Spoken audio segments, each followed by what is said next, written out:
Alrighty, great games at your table. I'm Jonathan Albin, and this is Game Master's Toolbox.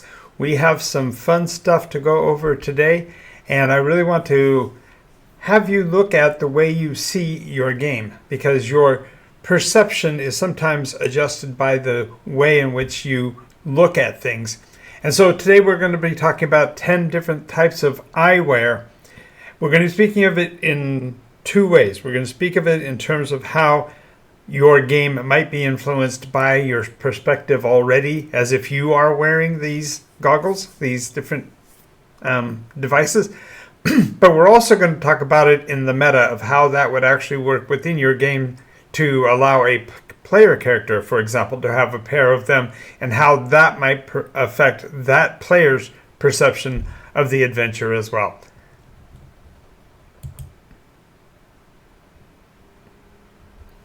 So welcome to Nikos. If you've never been here before, thank you for being here. And if you like what you're seeing, go down below and press all the buttons so that the algorithm will know that you're part of our audience, and we will immediately launch into this.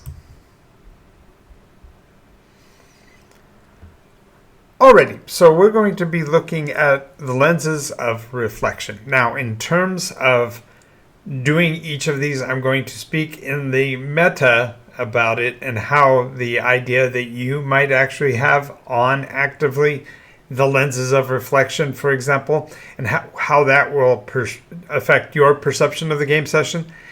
And then I'll step back and we will talk about the actual device and how they act in game, shall we? All right. So when I speak of the lenses of reflection, I'm really talking about the idea of looking at our adventures in retrospect, even before there is a retrospective to be had. What I mean by that is sometimes when you're running a game, you are looking at the pieces of the game and you're wondering whether they are going to hit right or whether the players are going to respect the intent with which you brought them. And so you're very almost reflexive in your presentation. You're withdrawn, you're holding back a little bit, you're only providing the bare minimums for experience, and you're not allowing the entirety of it to flare out of control. And while it may seem logical to take this position, quite often what this leaves your players with is the idea that you have some secret joke that you are trying to hold in, and they aren't allowed or permitted to see it, and it causes perspective problems, because this concept of reflection is literally mirroring your activities even as you're doing them and causing confusion.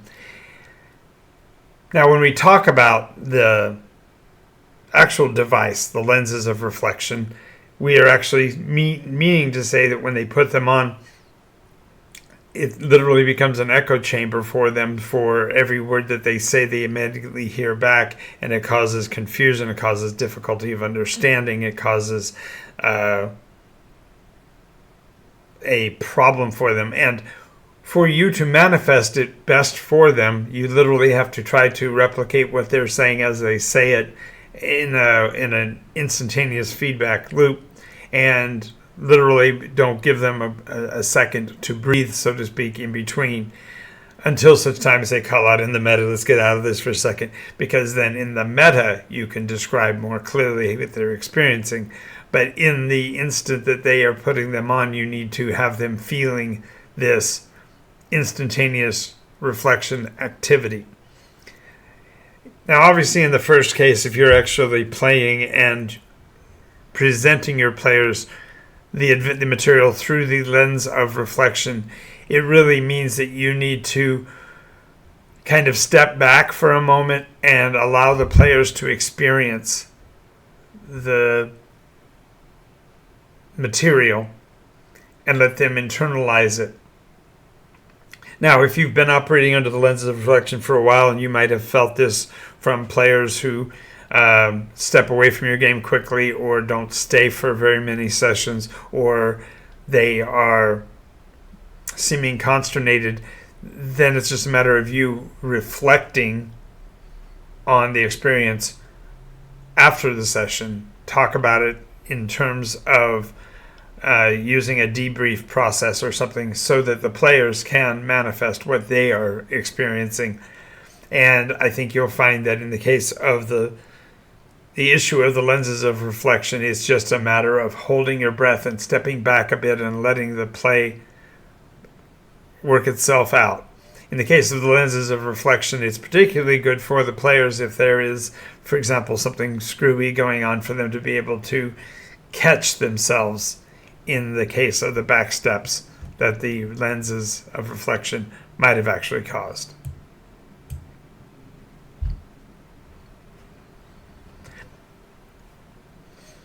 Now, frames of reference, I'm going to speak instead, I just realize it's probably going to be more profitable if we speak in the case of, in the frames of reference, it's an issue of you as the game master continue to tell the players things. You're expositing information to them to the point where they are not experiencing it. It's the concept of you telling them rather than showing them.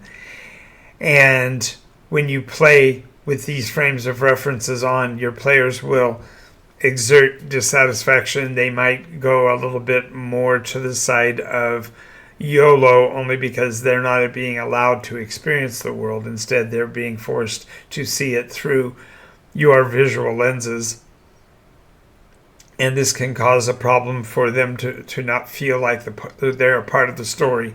Instead, they see themselves as only viewers of it and therefore become less directly engaged in that which you're trying to tell, and instead they are wanting to explore it on their own. Now, how the frames of references would work if you were going to include the concept of them is that the players would put on the glasses, and as soon as they scan the room or whatever, they immediately start getting feedback on every individual thing to the minutest detail, and the input is nonstop. It's constantly fulfilling their visual spectrum with additional auditory information that expresses the cost of the item, how long it's been around, how long it's expected to last, how many times it's been damaged, and so on. And by creating this overload of information, you'll cause them to want to pull off their frames of reference, if only to figure out how to adjust them or modify them. And generally speaking, as a magical item, frames of references would have some sort of mechanism on the side of the frames that would act as a dial. So you could dial up or dial down the intensity of the feedback so that you can keep it top line only, so all it does is verifies what you're looking at, and then you can extend that information by adding additional frames of reference to the position while you're staring or looking in a particular location. Now, obviously, it's a magical item because it's perceiving not only the general direction of your face, but what you are specifically focusing on, and so therefore it is a magical effect. But in terms of gameplay, if you're operating in a world under the frames of references, you're not letting the players experience the world. You keep telling them what the outcomes will be of every possible action, and therefore thwarting them by letting them put on the frames of reference and dialing back. You can then provide them the right information, the optimal amount, so that they can make creative decisions about the game that you are running.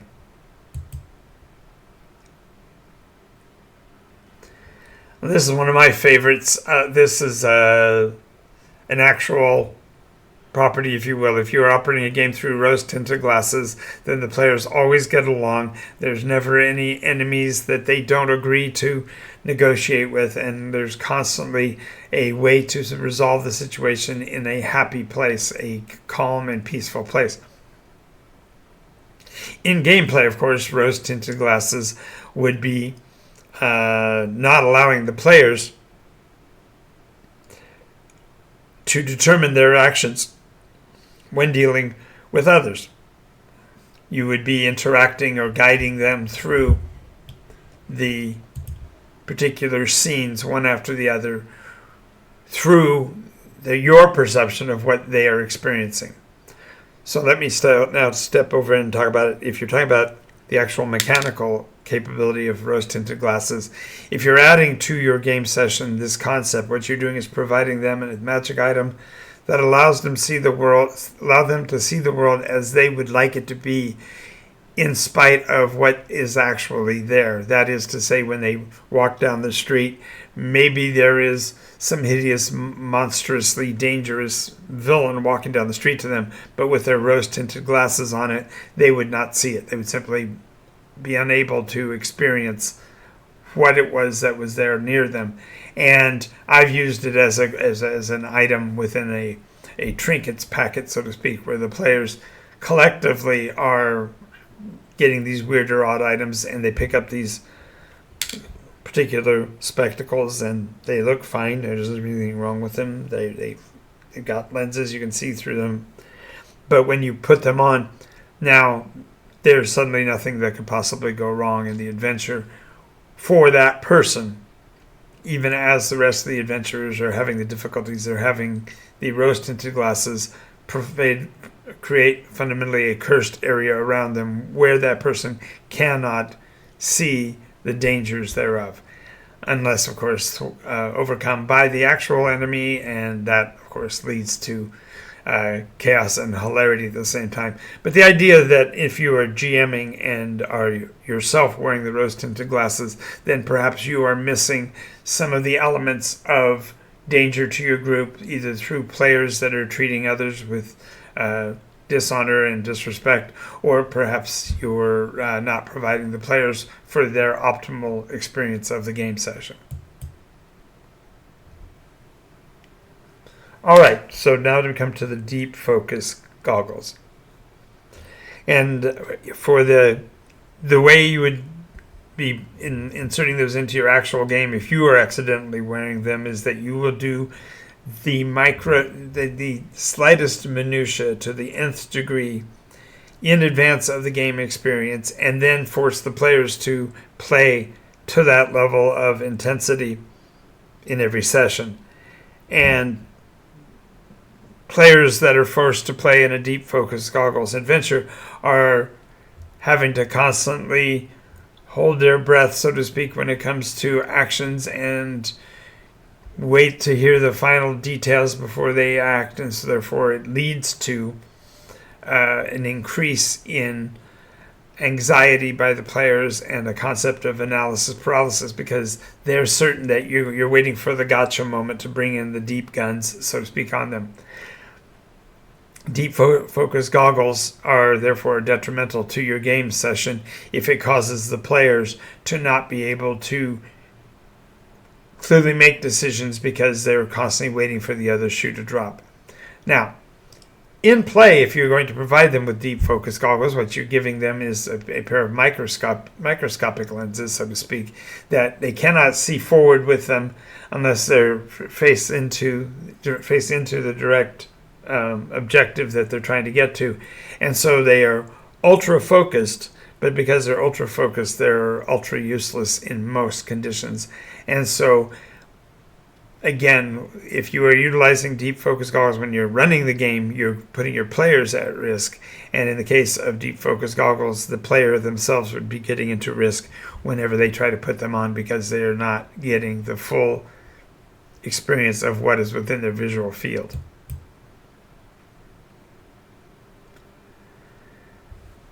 All right, so now we're going to talk about broad view spectacles, and these sound great. Broad view spectacles mean when you put them on, you can see everything that's going on with minute detail in all directions. Your eyesight is improved with acuity, and it causes a lot of clarity. But if you are GMing while using broad view spectacles, you are more than likely missing extremely powerful and useful assets of role play opportunities that are right there in the local neighborhood. The concept of broad view spectacles in terms of meta is you are looking at the story from the standpoint of the objective of the bad guys is this, the plots are moving along in perfect theme, the villain has made a trick from point A to point B that the players aren't aware of, and so everything is running smoothly except for the group itself.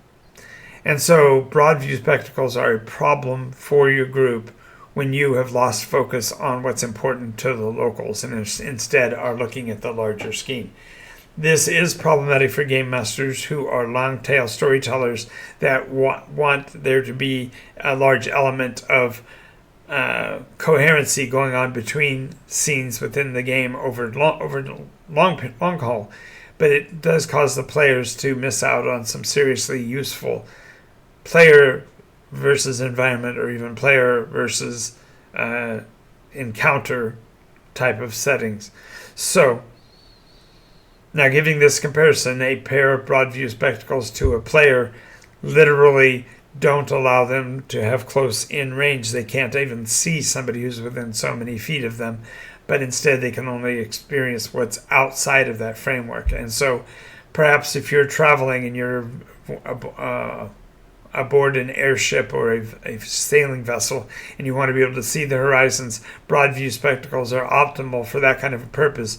But when it comes to actually engaging with what's going on your ship or in the adventuring group, you have to step away from the broad view spectacles. And in this case, the game master would be the one that would be advocating for the players to not be wearing their broad view spectacles. Otherwise, they might miss a much more threatening danger at much closer range.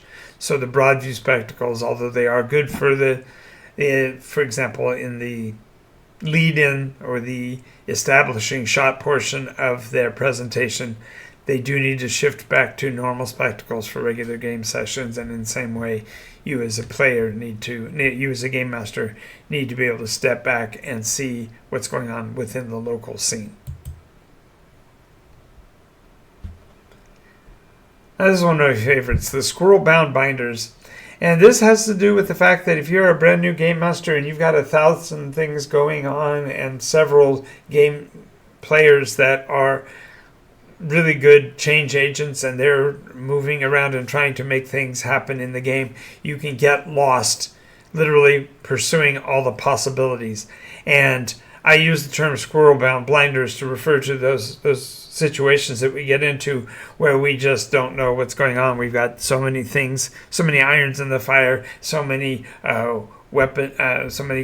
cooks in the pot, so to speak. It's too difficult for everything to happen, and the attention span has dropped down to where single distractions can really blow the game out of perspective. Now, stepping back and putting them on within the game, if you gave a pair of squirrel-bound blinders to your characters, the individual character would find themselves constantly being distracted by something, some new threat, some new danger, some new function that has caught their particular eye, and therefore drive them literally batty. As you notice, most of these goggles, glasses, and such are useful in certain circumstances and absolutely detrimental in others. And the idea of the squirrel-bound blinders is literally what it says when it says blinder, because if you have so many new and interesting and challenging red herrings that pop up at any given time that it feels like a field of squirrels, it's hard to keep your attention on your original focus. So allow your players to remember they can simply remove the squirrel-bound blinders to return to an environment where they can actually see what's going on within the group and within the scene, so that they are no longer being threatened by them. Next are the eyes of bewilderment, and this generally is speaking to you're a brand new game master, you've got a new module, you've read through it, there's a lot you want to pursue, a lot you want to engage with, a lot of new elements you may not have considered, and so you are trying to literally throw the entire operation, including the kitchen sink, at your players, and you're leaving them completely bewildered. What that means is generally there are some points that you need to dial back on what you are trying to experience so that you have a good feel for what's going on. In the case of new game masters, one of my best recommendations is to read the story through first for what you would do, and then read the story through a second time for what you expect someone else to do, and then finally read it through a third time with eyes on what all might be. And by giving that reading three different perspectives. You're actually taking off the eyes of bewilderment. You're saying it's okay for me not to know everything that's going on, and let's look at it segment by segment and see what we should be doing so that we can maintain coherency session after session and hold things together. Now, if you are looking for what the eyes of bewilderment might do if you hand them to a player, this is great when you've given a player a new setting and a new locale. Provide them with a pair of these eyes of bewilderment, these goggles, so to speak, that they put on that automatically redefines things in a foreign language or utilizes nonsense words and forces them to have to come up with an understanding that matches them. Now, as long as they're wearing the eyes of bewilderment, they will feel this, they will experience this disorientation. But again, just as in the reference documents, if you put the eyes of bewilderment on and you utilize whatever mechanism to dial it back, you can clarify what's different or what's distinct in the scene and bring the experience of the new and interesting to their attention without destroying their understanding of the rest of the scene.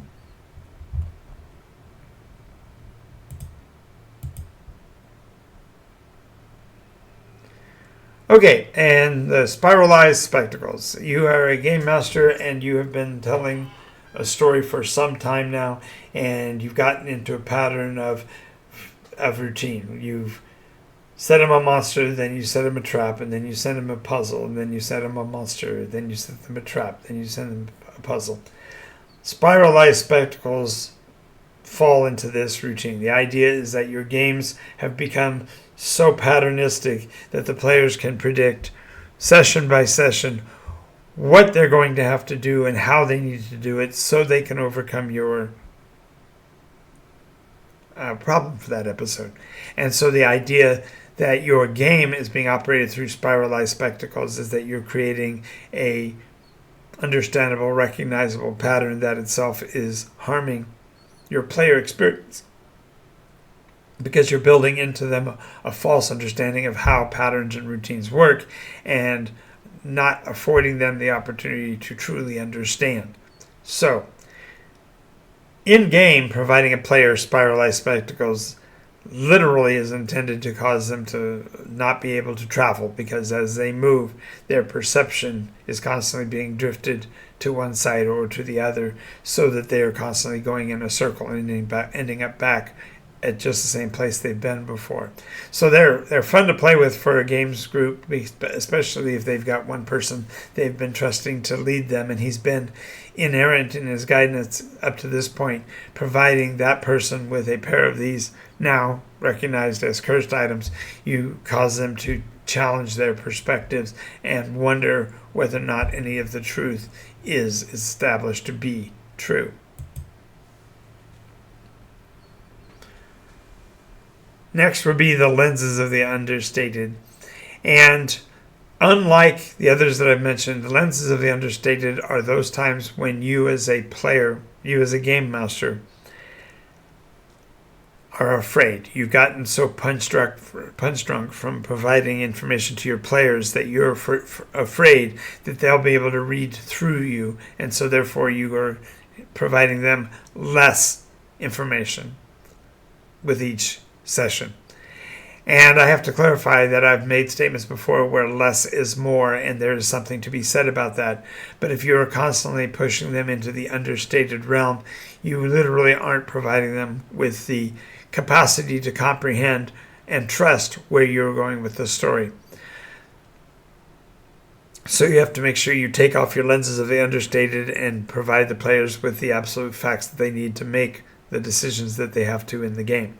Now, utilizing the lenses of the understated would literally be putting into the hands of the players glasses that give them the false perception of the challenge rating of the monsters that they're facing. For example, it suggests, this monster is going to be really easy. The pathway is going to be very clear going forward. There's not going to be any difficulty with any traps or anything. And yet it's the glasses themselves that are creating the illusion and making it more difficult for your players.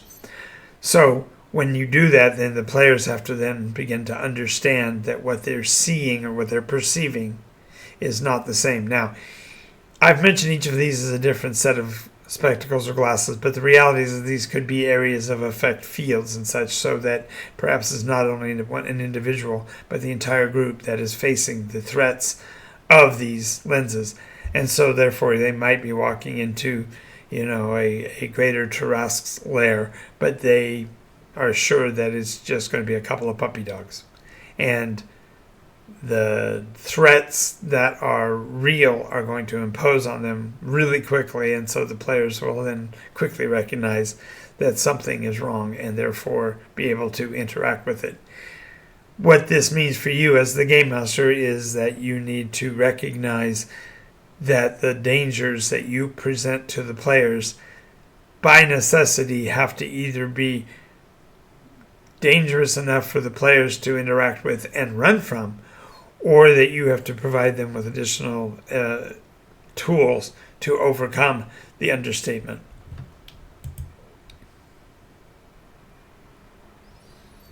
And the last ones I'm going to mention are the rims of the Reaper.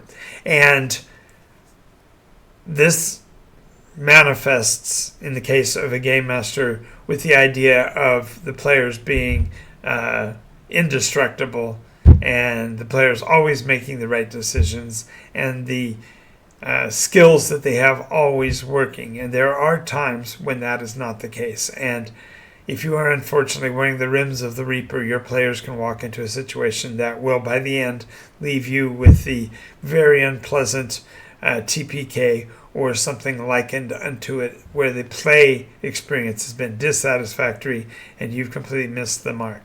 Now, as far as utilizing the rims of the Reaper as a really fun device to give your players, certainly provide one of the players with a set of these, and literally everything around every corner appears to be a shadowy death reaching for them. And so they have to role play through, I need to go around that corner, but I don't trust it. Or the players have convinced me that there's nothing there, but I know that I've seen it. And this, therefore, is something that they have to overcome to defeat the rims of the Reaper. For you as a game master, the real point is that you need to be able to be pragmatic when it comes to the adventures that you create, and realize that the dangers that you present in the persona and the monsters and the creatures that you present to the players, you have to be willing to stand toe-to-toe with that and afford them with the ability to overcome it in some fashion in the game. Fundamentally, by taking off your rims of the Reaper and not seeing it as dangerous as it was, but instead helping to put the players in the place where they can make the game work and make sense, and thereby overcome the threats. Now, that's going to be the case in just about every situation. The key here is that each of these perspectives, each one of them is dangerous to the game if you yourself are infected with it and you yourself are experiencing it. If you are a brand new game master and you're not sure what to do, yes, be aware of what you have as possibilities, but learn to trust the players to do their part to overcome it. Look at the situations where you are certain that it's a surefire killer. Just consider the possibility that players may not see the same perspective and react accordingly, because it's a matter of keeping your game master's perspective regardless of what lenses you're looking through, because that way it will keep your eyes on the horizon for the game, not just this session, but for the game itself beyond. So this, of course, leads to the question, what kinds of goggles do you currently wear? What kinds of things have you found in your game? Go ahead and put in the comments the way you react to things, and perhaps you'll come up with one or two pairs of optics that your player groups have been engaging with that you can perhaps help them overcome. Again, thanks for being here. I'm Jonathan Albin. This is Nikos RPG, and we'll see you the next time. And as my grandfather always says, that's enough work for now. Go play.